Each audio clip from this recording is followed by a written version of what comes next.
Финансовой полиции было возмещено 585 миллионов 400 тысяч сомов государству. В ходе борьбы с коррупцией из них 55 миллионов сомов были возмещены из таможенной службы. Кроме того, сотрудниками ГСБ с 2018 года был раскрыт 2981 случай служебных и коррупционных правонарушений. Общий размер ущерба государству составил 1 миллиард 200 миллионов сомов.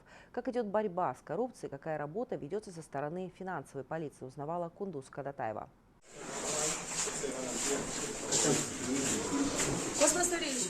Громкие разоблачения коррупционеров все чаще становятся предметом обсуждения в обществе. 15 сентября задержание бывшего министра здравоохранения Космоспека Чолпонбаева стало громом среди ясного неба.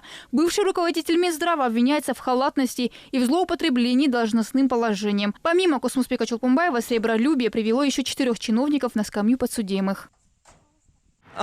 Также в связи с непринятием неотложных мер по обеспечению готовности медицинских учреждений к оказанию необходимой помощи населению, закупке предметов медицинского назначения и медикаментов органами здравоохранения в период вспышки пандемии коронавируса службой расследуется 5 уголовных дел о халатности и коррупции ответственных лиц.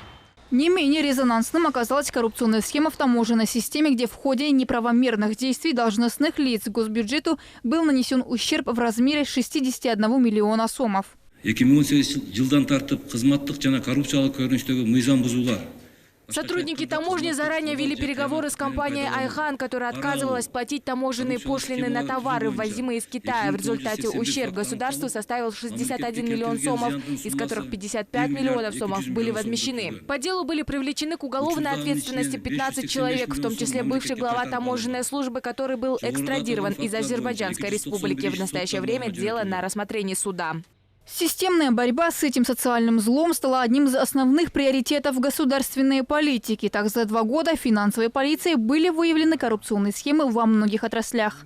С 2018 года по настоящее время выявлен 2981 случай служебных и коррупционных правонарушений, в числе которых злоупотребление служебным положением, взяточничество и коррупционные схемы.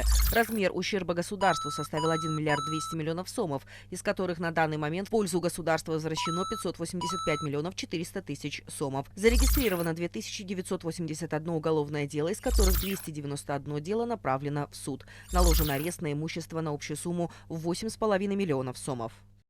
Коррупция по своей природе не только разрушает государство и опустошает бюджет, но и мешает развитию страны в целом. К примеру, из-за этого социального зла страдает и инвестиционная сфера. Иностранных и местных вкладчиков, как правило, отпугивает система отмывания денег, отмечают экономисты. А это оказывает свое негативное воздействие на экономику государства.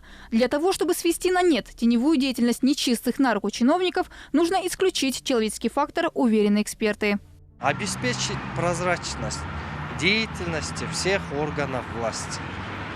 Только благодаря обеспечению прозрачности, автоматизации, цифровизации, открытости и